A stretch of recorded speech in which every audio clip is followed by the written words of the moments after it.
আসসালামু আলাইকুম। আমার নাম আব্দুল্লাহ আল মাসুদ। আবৃত্তি করছি কবি আল মাহমুদের লেখা বখতিয়ারের ঘোড়া কবিতাটি। মাঝে মাঝে হৃদয় যুদ্ধের জন্য হাহাকার করে, মনে হয় রক্তই ফাই ফাই, বারো দিন অন্তিম তৃপ্তি।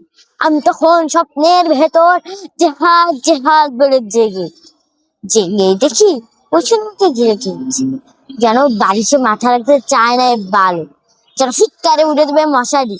বাইরে তার ঘোড়া অস্থির, বাতাসে কুসুর কাঁপছে, আর সময়ের গতির উপর লাফিয়ে উঠেছে সে।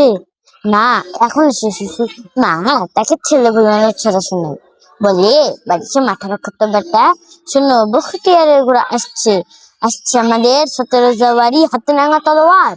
মায়ের ছড়া গানে কৌতূহলী কান পাতে বাজছে, নিজের দিলের শব্দ বালিশের সিনার ভেতর। সে ভাবে সে শুনতে পাচ্ছে ঘোর দুঃখ। বলে, কে মা বখতিয়ার? আমি বখতিয়ারের ঘোড়া দেখবো। মা পাখা ঘোরাতে ঘোরাতে হাসে। আল্লাহর সেফাই তিনি দুঃখীদের রাজা, যেখানে আজান দিতে ভয় পান মুমিনেরা আর মানুষ করে মানুষের পূজা, সেখানেই আসেন খিলজিদের সাদা ঘোড়ার সওয়ারি। দেখো দেখো জালিম পাড়ায় খিলকি দিয়ে, দেখো দেখো